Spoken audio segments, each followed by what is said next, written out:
Be a part of the best pro wrestling podcast today by supporting the Going In Raw Patreon. You can enjoy access to the live taping of the show, exclusive merchandise, and patron-only episodes, and so much more. Support Going In Raw today. Click the link in the description. This is Charlotte, and you're watching Going In Raw. That sounds terrible. What's up? This is the most must-see WWE superstar of all time and his lovely, gorgeous wife, Marie. and you are going in Raw. What's up? It's your girl, Sasha Banks, the legit boss, and you are watching Going In Raw. Oh, baby, I like it raw. Oh, baby, I like it raw. And you are tuned in to Going In Raw right now. How you doing? Hey, friendo, Steve here. And Larson. And welcome to Going In Raw, the only pro wrestling podcast you need to be listening to right here, youtube.com/Steven Larson, and anywhere fine podcasts are available. Be sure to hit that subscribe button because YouTube has this thing about unsubscribing people, Larson. Yes. Did you hit the subscribe button, Larson? Why would I be subscribed to my own channel? Because it helps the cause, man. It helps us. It helps our profile. I don't even think we can subscribe to our own channel. 2.0, disruptive technology, buzzwords. Anyways, we're also available on the Patreon at patreon.com/Steven Larson. Holy moly, Larson. We had our pizza party Patreon, over 1,000 patrons pizza party yesterday. Yeah, it was great. Holy crap. We experienced the joys of Super Chat. My God, so many of you are so kind and so generous. Yes. Opening your wallets and your hearts to us via Super Chat. And, of course, we had Discord Club, newly formed Discord Club. Yes. There in watching the live stream with us as well. It was great. It was fantastic. I want to say sincerely thank you to everybody out there supporting us. Thank you very much. It's really awesome. And we've created an amazing community here, Larson. Playing God the way we do. No good. Where else are we found? I wouldn't compare us to any deity. No, not even Mecha Santa. No, especially not Mecha Santa. Did you mention Patreon already? Wait a second. You're literally top notch in fun wrestling. He's a deity, no? Well, not really. No. He may be delusional enough to think himself a deity, but he isn't. Speaking of top notch, have you seen that fantastic new top notch super best shirt at I have ProWrestlingTees.com? I made it. Oh well, somebody's coming up in the design world. The hot new design action star. Yeah. And Larson. Yeah, I got more coming too. Oh no. Oh man. Anyways, yeah, so it's there. Be sure to check out our shirts. We have, I think, 10 10 designs. 10 wonderful designs. More right to now. come. Yeah, absolutely. So now that's all out of the way. Like we said, we spent yesterday watching Backlash along with like 2,000 of our friendos there. Yes. Also, and it was my expectations were kind of but man, it exceeded my Yeah. Wait, hold on. What? You said it was a tie. I didn't say it was a tie. You offered a tie. I accepted your terms. We have a tie. I won predictions. There was no tie to be had. You said, let's call this a tie. Everybody can go watch the stream. And I said, okay. You presented me with an offer. I accepted that offer. You didn't understand the full. Obviously, you listened to what you wanted to hear. No. This is what happened. I mean, how else can I interpret when you say, let's just call it a tie? How else can I interpret that? Okay, fine. You lost. I won. Honestly, I just forgot to put another shirt on. I figured as much. You're usually not one to welch out of a bet. You don't usually wiggle. You are many things. A weasel, you are not. I'm a man of my word. You are. I'll give you that much. Although I don't know how else I'm supposed to interpret your offer other than you said, let's just call it a tie. And I said yes. And I don't see what.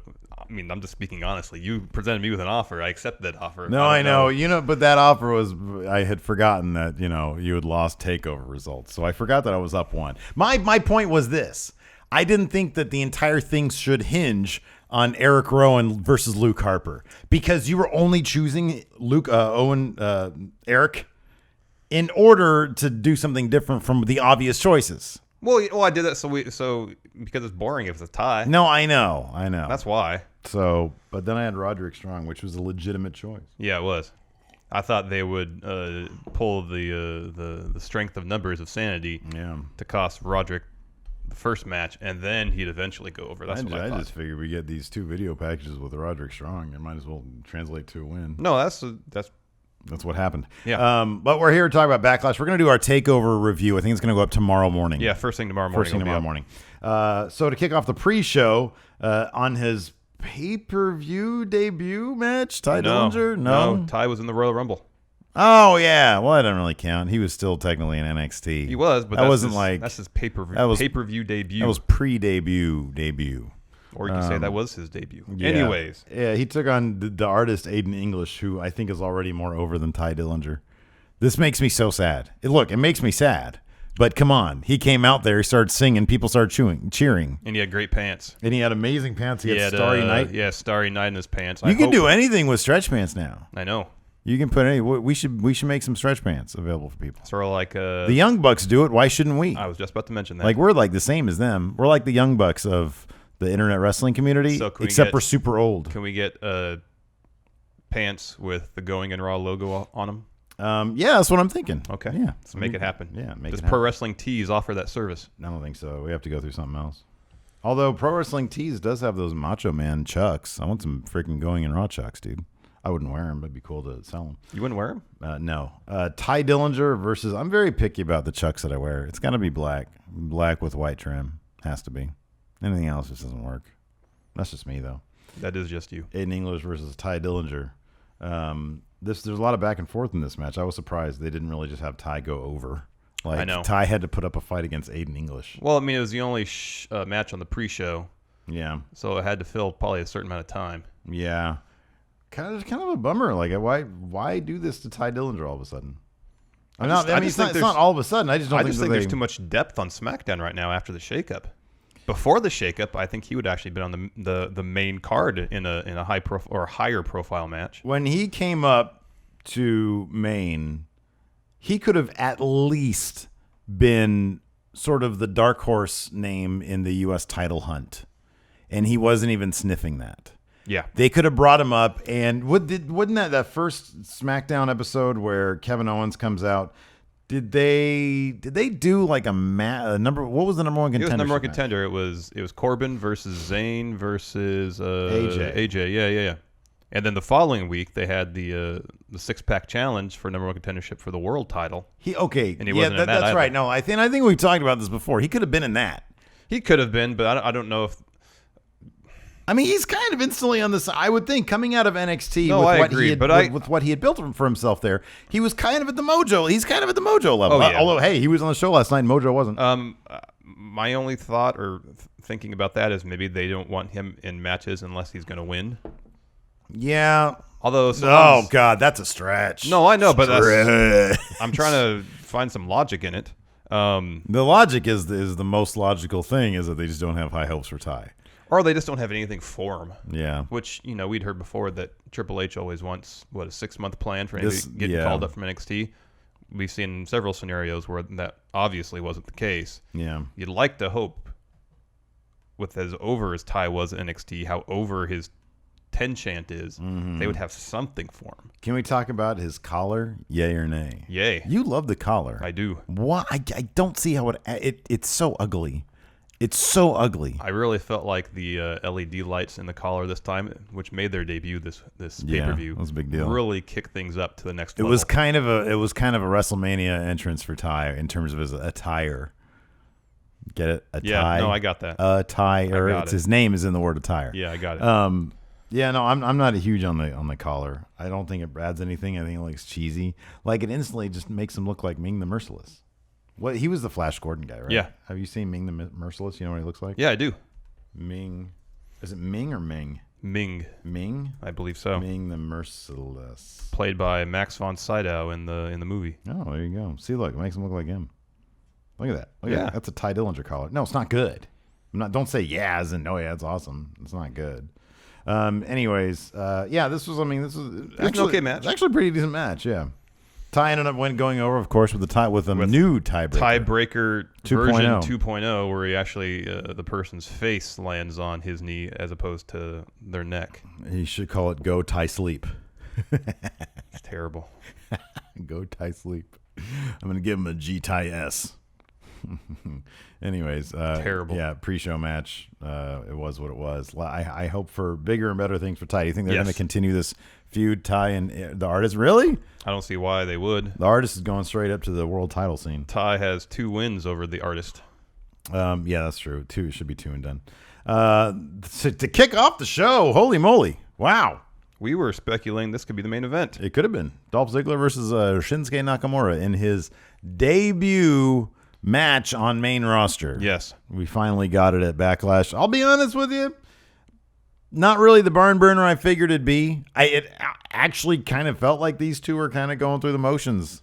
Felt like they were just reenacting one of their dark matches. I kind of feel like that Shinsuke's WWE peak so far was his first match against Sami Zayn. That's the best match he's had in his tenure thus far. I'm not going to disagree with that, but not to say he's put on bad matches, because that's not the case. His work with Joe, I think was his very work good. I would say his work with Joe overall was his peak in terms of like the entire resume of WWE. But his match with Sami is the best match. Best match. So far. Oh, for sure. That's hard to top that match. That's it was really good. I mean, they let Sami do what Sami could do. Yeah, I know. And it's just if if anything, that's just a bummer match because it's like, man, we could be getting this every month. I know. Once a month. I just mentioned that because it set the bar very high. Yeah. Oh, for sure. In terms of quality matches, and we know Dolph can put on quality matches, although it felt like it's been since No Mercy. No Mercy. But I think that match was helped a great deal by the stipulation, the scenario surrounding that match, the story being told in that match where Dolph had to retire if he lost. Yeah. But this wasn't a bad match by any stretch of the imagination. No, it was fine. It was highly competitive. Yeah, it was good. They let Dolph not look horrible. They made him look strongish. Yeah, they did. There were a couple bright spots in this match. I don't know what I expected, to be honest with you. Dolph was one of those guys who, I don't know. I don't. Hold on. Before we continue, I will say that Shinsuke's first match, now that I think about more, against Samoa Joe at NXT Brooklyn, that's pretty close to the match against Sami Zayn. Yeah. It was really good. It's up there. The Sami Zayn match was like a match of the year candidate. Yeah. It was up there, dude. I wasn't trying to besmirch Shinsuke's in-ring ability by saying his first match in WWE has been his best. I don't think anybody can interpret it that way, dude. You're fine. Because I like Shinsuke. I think he's very good. No, I think he's fantastic. But I mean, it's just Dolph wasn't really.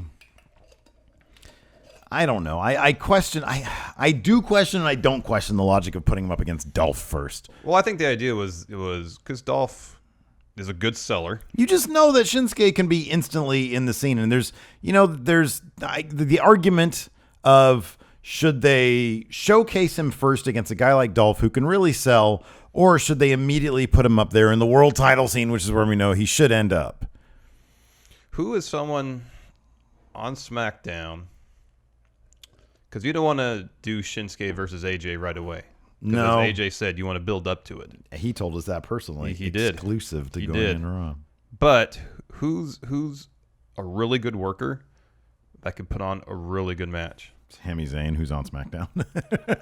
Yeah. We've seen. But here's the thing about Sami Zayn too, is that we saw it, but it was an NXT, so the general audience they're not aware of it. Yeah. They didn't see it. That's a good point. I mean, what are you gonna do? Have Sami go heel? You can't. I mean, you can't really do that again. I guess you could. Well, I don't necessarily mean Sami wasn't heel in their NXT match. No, I know. It was just a match between two really good wrestlers. I think on main they prefer to do the heel versus face thing. But like Dolph's motivation and his whole angle on the whole feud was kind of lame. It was dumb. He hasn't done anything. Shinsuke is a fraud. I mean, look, go on Wikipedia, Dolph. It was so thin. It's plainly obvious that watch your own company's content, Dolph. Anyways, I mean, the match was what it was. It was a decent match. Like, we can't really complain too much about it. It's just, it's Shinsuke Nakamura. He's kind of a special guy. Yeah. He's special in my heart, Larson. So I want only the best for him. Yeah, no, I think we want to see. Yeah, exactly. We want the best from him. We want to see the best from him too. I want them to treat him like he deserves. We want to be every treated. match from him to be a 5-star match.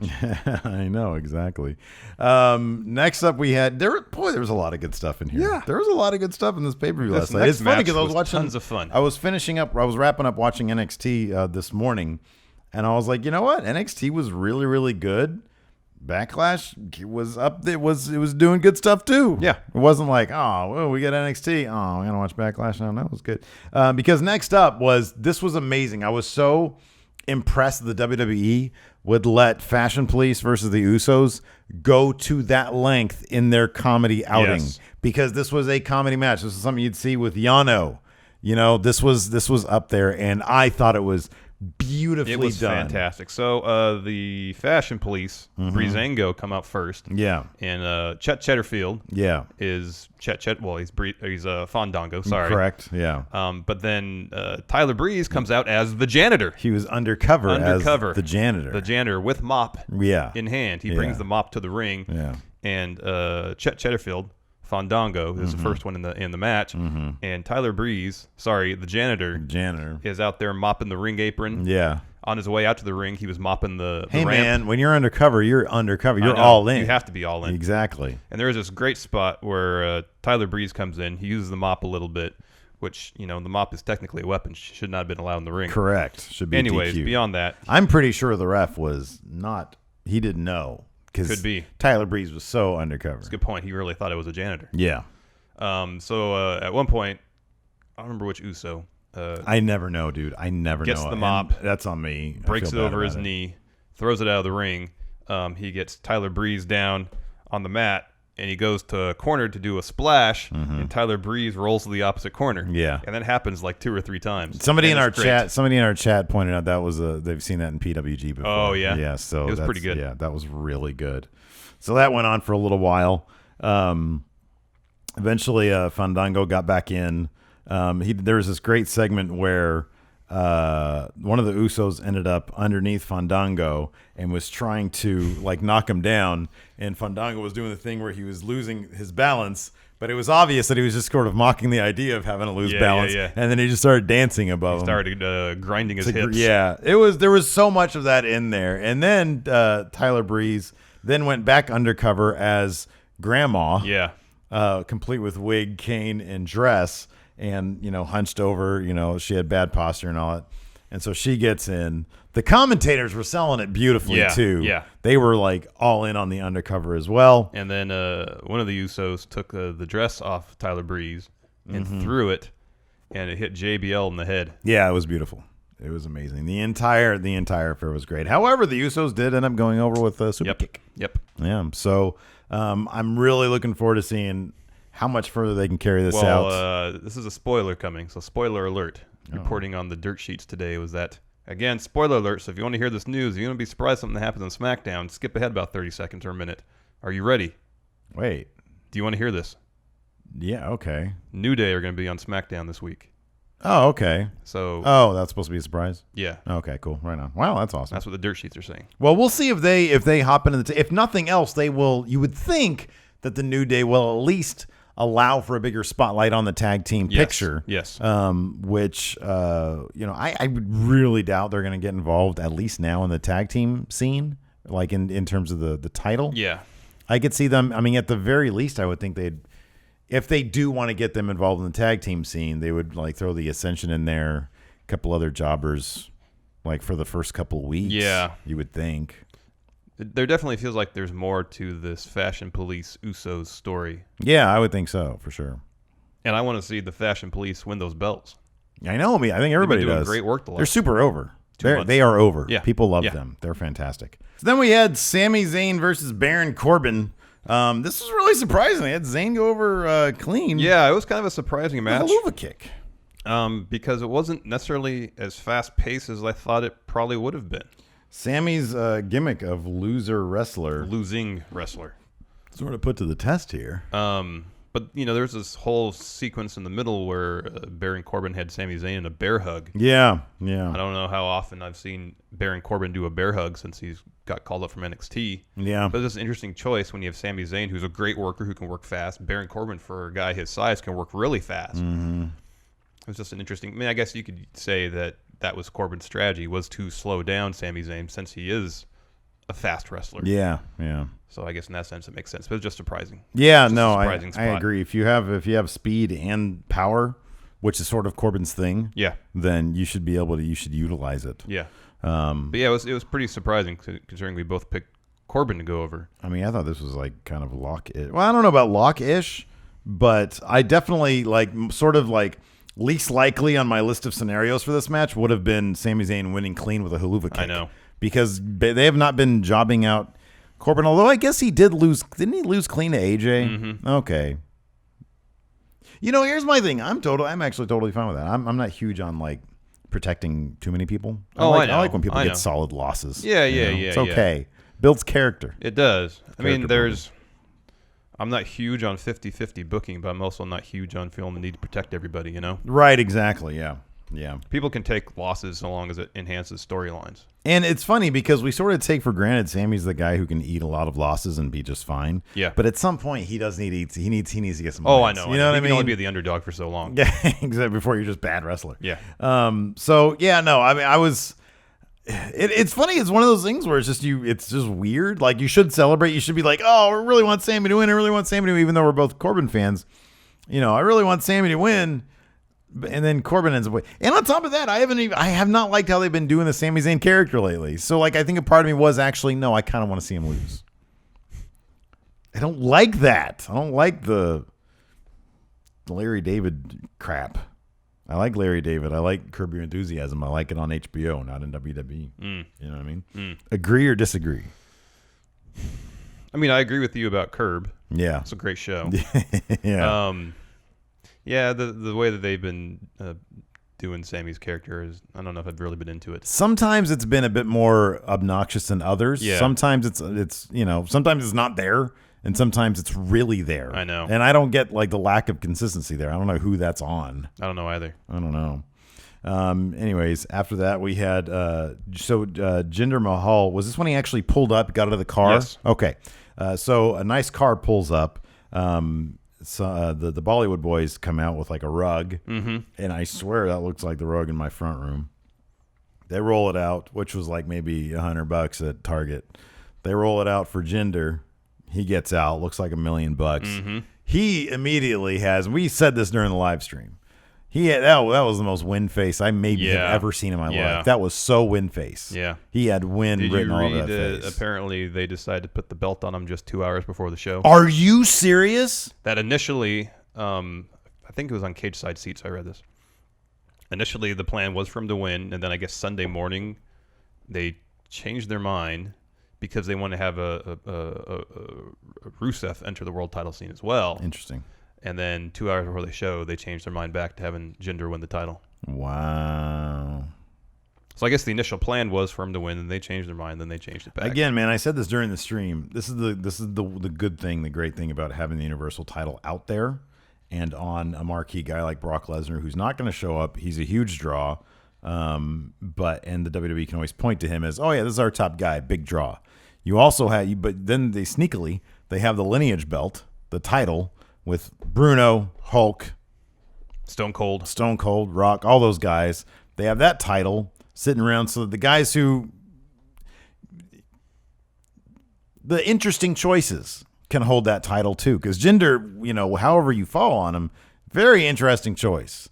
You and I are both huge on it. We both love it because it's something different. It's something interesting. I think he deserves it. And because it's hard work pays off, and people can say as much as you want. Well, what's his dietary supplement situation, and you can talk about that, and that's fair because he looks a certain way. I like to give people the benefit of the doubt until it's proven otherwise. That's why there's a wellness policy out there. So that's where I fall on that. But I totally lost where I was going with that. But anyways, Jinder steps out. He gives an interview. Yeah, and I mentioned this on the stream yesterday. They made an interesting stylistic directorial choice with how they presented his interview, because most backstage interviews, the person talking doesn't speak directly to camera. Jinder spoke directly to the camera, and it went to a pretty tight close-up. Yeah. It was different than how they've been shooting backstage interviews over the last, 2-3 years. Yeah. And I thought it was a very effective choice. I would love to think that, creatively speaking, and I think they do to a degree, and this is clearly evident with the way they design entrances. Not a lot of people have similar entrances to each other now. When you're in NXT, they plan out your entrance, and that's the entrance you carry on to main. For the most part, yeah. And I'd like to think that they devise these sort of guidelines on a wrestler-by-wrestler basis. And with Jinder, maybe when he won that six-pack challenge, and they did have him do the in-ring interview and he talked to the camera. Well, usually when they're in the ring, they'll talk to camera. It's right. backstage. I'm saying maybe they saw that in how powerful he did come off with that close up, talking to camera. Maybe they said, hey, you know what? This is something that we don't really do for anybody else. We can make this a thing for him. Yeah. That's what I'm thinking. Anyways, it was very powerful. I thought that he had all the confidence in the world because he found out 2 hours earlier that he was going to be winning the title. But anyways, he did his Jinder spiel. He said, here's my only pet peeve with what Jinder says is that he uses the word haters. And I cannot stand that word in terms of, hey, this is a serious villainous, guy. He calls himself the Maharaja, which evidently means king or leader or something like that. And, he's supposed to be a big rich guy. And he uses the word haters. I don't think that haters should be. That's something James Ellsworth should be saying, the word haters, not Jinder Mahal. Yeah. That's my only bugaboo there. That being said, that's like such a small, thing to pick at. Otherwise, I thought it was fantastic. I love when he says, and now I'm going to speak in my language to my people, Punjabi. And then he goes off. I think that I love that. It's so great. It's such a great sort of transition. I'll make a quick correction. It was Sportkita who had the story about Jinder. All right. Good being job. booked to win. Good job with that. Hours in advance. Yeah. So, anyways, he gives his interview directly to camera. He looks great. Yeah, great interview. Then we get an Ellsworth promo. I might be in the minority on this one, man, but I love me some James Ellsworth. You have come around on James Ellsworth. Yeah, I know. I have. I think that he's perfect for what he's doing. Oh yeah, he's absolutely perfect for what he's doing. Because here's the thing: is that there's something oddly legitimate about him in that he's taking he is the perfect personification of cowardly heel manager. Yeah. He fulfills that role so great. And he's not, I don't know. I just really love James Ellsworth. He goes, I'm not going to overanalyze it. He gets in the ring. He just drops a great heel promo. People hate him. Yeah. And I think he adds to the product in that way. Yeah. He had a pretty good segment on the pre-show too. Oh, did he? Okay. Yeah. Well, we were sitting here watching it. When was what happened? When he came out to the panel. Yeah. And then dropped his catchphrase. Oh, yeah. Duh. Duh. I mean, come on. How do you not love that? That's great. He's just a good character. It adds to the product, I think. Yes. Anyways, next up, of course, we had he was introducing Carmella and the welcoming committee. Yes. En masse. We had a 6-woman tag match. Becky Lynch ended up tapping out of the sharpshooter. Just a straight up match. Yeah, it was surprising. Yeah. There wasn't a whole lot of tease as far as tension or dissension amongst the face team. No, not really. It was just, the heels they're all on the same page. They have a name for themselves. Yes. They've got some quality talent, and therefore they're all on the same page. They won. Yeah. So, yeah, they had Becky tap out. Maybe, is this going to lead to something? I don't know. Probably, you would think. This is not just going to dissolve. No, I would expect more matches between these 6 women. Mm-hmm. Yeah, I was kind of surprised, but then I wasn't, because it's always like, hey, if they're going to do something, have it be. It's odd that Becky Lynch, I don't want to say she's fallen to this point, but she's the one eating the pins. Like, you can't have your champion tap out. You can't have Charlotte tap out. So you got Becky Lynch, who's like one of the most over people. Do you think it's a situation where they don't know what they want to do with the storyline yet? Kind of, yeah. It feels like that. It definitely feels like that.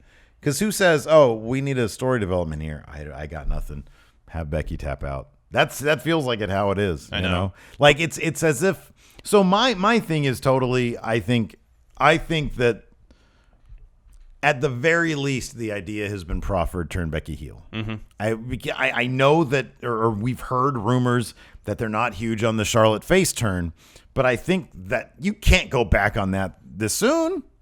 And so what are they going to do? Naomi goes heel? Well, she's the champ. We already have a heel champ on Raw. We can't really do that. Becky? I don't think they want to do that at all, but I think that it's kind of the logical choice. It is. But then you have a situation where you have 2 faces in the women's division on SmackDown. Everybody else is like heel. 18 heels. I know, exactly. I know. Yeah. So I think they probably just wrote themselves into a spot. It seems to be the case. In that regard, maybe it wouldn't surprise me if they just sort of on Tuesday, all right, let's figure out some singles feuds here and just end this thing. Yeah. So that wouldn't surprise me. Yeah. Yeah, we'll see. AJ Styles took on Kevin Owens, the new face of America. Did you rewatch this match?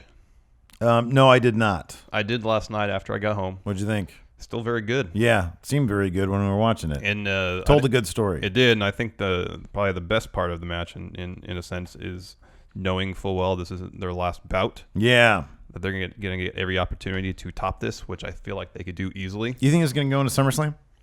I wouldn't be surprised. Although there were reports that Shinsuke was going to start wrestling Owens during live events before SummerSlam, I believe. But I wouldn't be surprised if it's a situation where this feud goes to SummerSlam and they're just, if on the road, it's Shinsuke, Kevin Owens, is to prime themselves for the feud after SummerSlam. That could be, yeah, that totally or could that be. would be the feud. Yeah.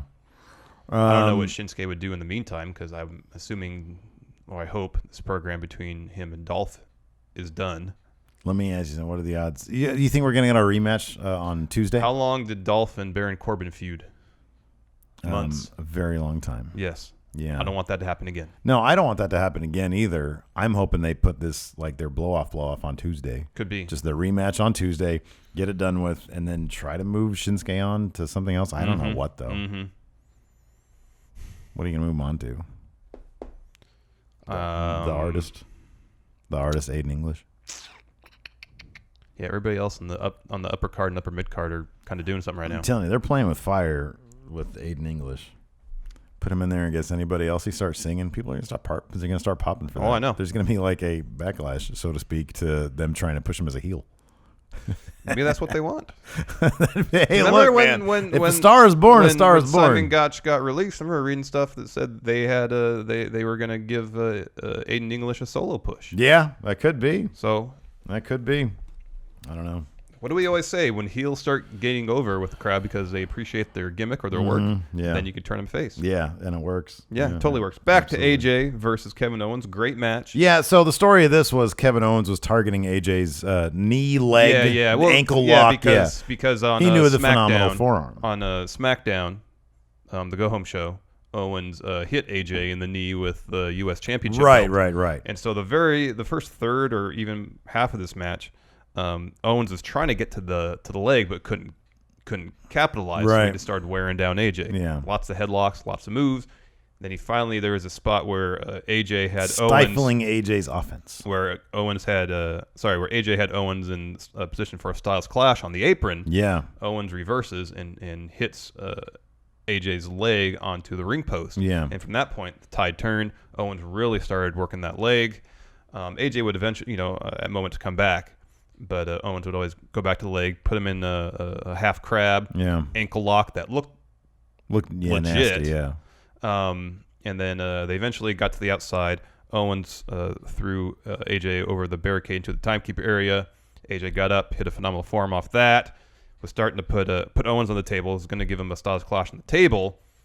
And this was actually really well done. Yeah, this was. Owens reversed it, and in doing so, AJ got his right leg, the leg that Owens had been working the entire match, stuck in one of the holes the monitor goes in on the announce table. Yeah. And so Owens goes back into the ring, and AJ pulls his foot out and is caught in a bunch of wires. Mm-hmm. And then Owens just lets AJ get counted out so he can retain his title, and AJ's just stuck in these wires with a bum leg. Yeah. So I know on Twitter, a lot of people were upset in the chat as well yesterday during the stream that the match ended in a count out. But this I thought is it made perfect act made a one. world of sense. This was a perfect act one. We weren't going to get a one-off AJ Kevin Owens match, all one and done. No, that's not what you want. You want this to keep going. Yeah, exactly. Yeah, absolutely. It should be a 3 or 4 month feud. And they did it in a very creative way.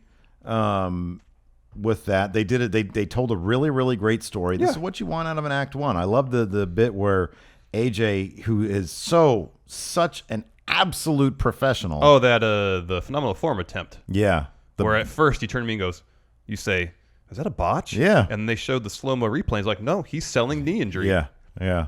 So great. Because that was after the ankle lock, I think. So he was sort of selling knee ankle. I mean, he was selling the totality of the injuries. Yeah. So good. So good. So no, look, you want more of this. Yes. You want a lot more of this. So I mean, this as good as this match was, it felt like this is 65% of what these two guys can do in the ring. Yeah, I wouldn't even go that far, man. And it's fantastic. Yeah. It's fantastic. Next up, we have Dude Harper versus Eric. Just Eric. Thank you. The thing that I love about it is that you don't like the angle, but you always correct the angle whenever I misspeak it. Yeah. Yeah. Anyways, Luke Harper versus Eric Rowan. Harper went over with the discus clothesline. And I know Rowan was on the pre-show, and he was on Talking Smack last week, and I missed... Well, we were watching the pre-show, but we had the sound down. And I didn't watch Talking Smack, so I didn't gather what his whole gimmick is now. But does he gain power from his mask? That seemed to be the story they were telling in this match. Yeah, I think there's something along those lines. I honestly don't know, man. Because he's got like several masks in his bag of masks. Yeah, but he seems to want to get rid of a lot of them. Yeah, I don't really get it, to be honest with you. He took one out and he like threw it out. Again, I didn't watch it. Everybody looked confused. I think he's supposed to be kind of crazy. Yeah, well, I gather that much. I love, and look, man, watch the pre-show if for no other reason for Booker T's reaction to Eric Rowan. Oh my gosh, that was so great. Booker T is fantastic, man. He's so good. But anyway, I mean, this was a match we kind of thought it was actually a little bit better than I figured it would be. Mm-hmm. Well, their match they had on SmackDown a couple weeks ago wasn't bad. Yeah, it was decent. I feel like they kind of need, man. They need to figure something out with Luke Harper. They need to figure something out with him. He's so good. If you're going to take my idea of doing Dude Harper, then figure something out. But he needs something because he is so good. Mm-hmm. I just think they're not entirely sure. So I don't know. But yeah, decent enough match. Yeah, it was okay. I mean, Eric Rowan, you're not going to get a 5-star match out of him. No, but I like that they're trying to give him a character, so there's story involved in his matches. You know what, man? He's got more of a character right now than Luke Harper does. That's true. So he's got that going for him. Very true. That's always important. What do you think Luke Harper's character is right now? Dean Ambrose cosplayer. No, man. He's wearing the same ring gear as Dean. I would like some vignettes where he's talking. I think he is former cult member who's trying to put his life back together. So I know. He's learning to be that would human. Be good. I think that's it. I want to see that. That's what I want to see. I just want to see what's going on here. You can't just snap out of the Wyatt family after 4 years. No, you think that would affect you. Yeah, I know exactly. Like, your credit's probably crap because you walked out on your family. It's true. You didn't pay any of your bills. Exactly. It's true. You probably have all sorts of collection notices. Right. In your mailbox. Day-to-day life once you're older, there's a lot going on. If it weren't for like auto bill pay, yeah, I don't know how I'd be able to keep up with it all. You and I used to have a roommate who didn't keep up with it. Remember? Mm-hmm. Oh man. Anyways, moving on. Randy Orton put up the WWE World Title, the WWE title. Is that what they're calling it now? Against Jinder Mahal, the challenger, and boy. Jinder Mahal won. Oh my good! You guys can see it at the 2-hour 10-minute mark, something like that. Yeah, on our live stream. Man, this was number one, decent enough match. Yeah, decent enough. They gave match. it a lot of time. Randy, you know what, man? It's one of those things where when Randy is motivated, and we kind of thought, well, okay, after the Wyatt thing, we're gonna get boring Randy. All it took was Jinder Mahal to sort of remotivate him. Got to give some props to Randy for that. Yeah. And that GIF floating around, it's got like 2,000 likes from, what is it, TDE, TLE? Oh, Total Wrestling? Divas episodes. Is that what it is? Okay. Yeah. Well, they generated a GIF of him flipping. The funny thing is, if you look at it, so Randy, at some point the Bollywood boys try to interfere. Randy's on the outside. He starts tearing into them. He starts throwing them around like rag dolls. He gets rid of the first one. With the second one, he's going to do like a... It's a belly-to-back suplex. Yeah, belly-to-back suplex onto the announce table. Well, Randy does his part. The other guy is so ambitious because, man, he did the thing. So Randy has him up here, and instead of just allowing Randy to drop him through, when Randy brings him up, that guy does the biggest crunch ever, and basically lifts himself. Does a flip, I know. Does a flip. Like, he sells the living crap out of it. Randy was not expecting that, and the guy kind of topples on his head, shoulder, neck area. Onto the announce table area, yeah. And Randy turns around and goes, like that. It was so great. And he takes a couple beats, and he goes back over to the table, and he grabs the other Singh brother, But we both got the feeling that he was going over there to check on. I think he was. Randy is well known to be a safe, one of the safest workers in the business, and the fact that he turned around and did that, man, I might have just hurt somebody.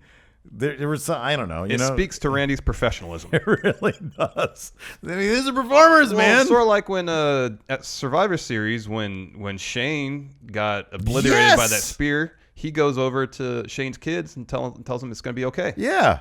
Pro. Randy, here's the thing, though. Here's the funny thing, though. If you think about it, it's not. I mean, it's not the most professional thing to break character and do that. What it is he's so high up on the card that he can break character and do that. He's looking beyond the business and seeing the human aspect of things, and that's not being a pro. That's being so big that you can do that, and I appreciate that even more. Okay, because nobody's gonna yell at him backstage. No. Oh man, you gotta love that. That's using your powers for good, not evil, Larson. That's what it is. And huge credit to Randy for. I mean, I imagine a wrestler of his stature in WWE. Mm-hmm. He probably could have said, "I want to keep this belt." Yeah, he didn't do it. He realized it was to the benefit of the company for this to happen, and propers to him. Yeah, absolutely. Huge respect. He gets in there and he takes Jinder's finish. Doesn't kick out. Nope. He eats it. And it looks like he he said something to Jinder too. Yeah. During the pinfall. God, I love that. There is that we've referenced this before on the show. I think it was an appearance on Sam Roberts' podcast when Randy Orton was specifically talking about Jinder Mahal a couple of years ago, and he was saying, how the WWE really, dropped. I don't want to say dropped the ball, but he was singing Jinder's praises, and saying, the kid looks like $1 million and blah blah blah. So you can tell that Jinder's one of those guys that Randy has, sort of noticed. Yeah. And so I think this is absolutely fantastic. Oh, that's great. And when somebody like, Triple H noted this in some interview, I forget where, maybe it was a conference call, and he was singing Jinder's praises, saying, hey, this is a guy who, went away, learned more of his craft. He was talking about Drew as well. Yeah. Learned his craft, but really, really started training really hard and putting in all this extra work. Yeah. And that has to be noted and rewarded. Yeah, and then following Jinder's win, a bunch of his peers on Twitter were congratulating him and saying, you deserve this for all the hard work you've put in. I can't talk right now. I'm sorry. No. All the hard work you've put in. Yeah. So it's something that's not only been noticed by management, but apparently by people backstage. By his peers, exactly. Yeah. So that speaks a lot, like whether you like the idea or not, or whether you want to say, oh, this is because they're trying to get into the India market. Look, man, a lot of factors go into somebody winning the world title. The vast majority of them are business related. Yes. They do this to make money. Yes. That's the entirety of their business. That's how it's been. As great of an in-ring performer Ric Flair was, he wouldn't have been world champion 18 times if it were not for his ability to put butts in seats. Right, exactly. So I applaud this decision. Me I think too. it was great. You can see our reaction to it on the live stream. It's up right now at our YouTube channel.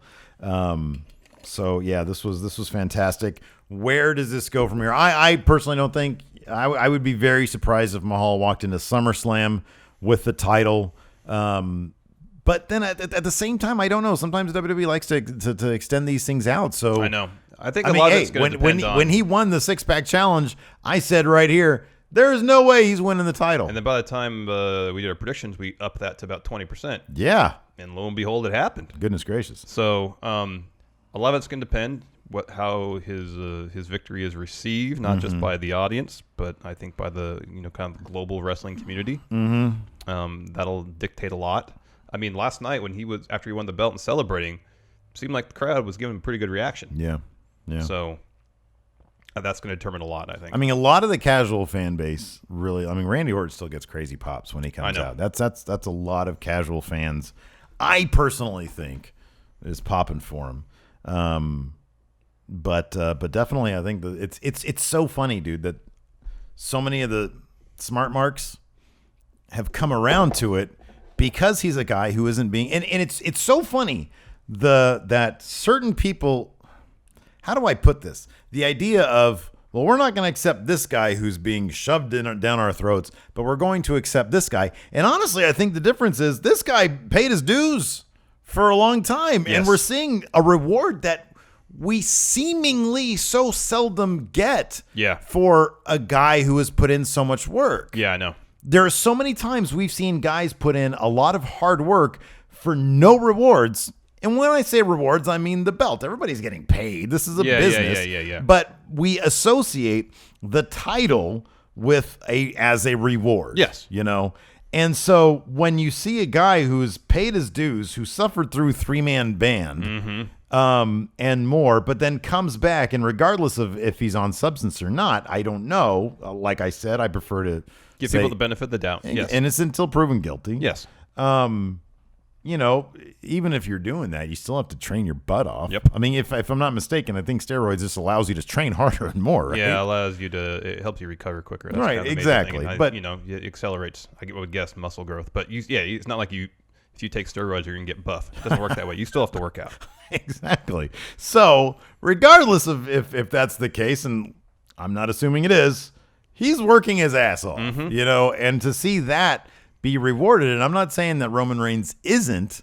But Jinder got everybody to pay attention because Jinder, hey, if you don't think the 3-man band gimmick was a struggle, then you're not paying attention. Yes. And I haven't seen Roman Reigns be put through a struggle like that. No. That's for sure. When a U.S. title run is considered a punishment for a wellness violation, then that's not struggling. That's not really struggling. No.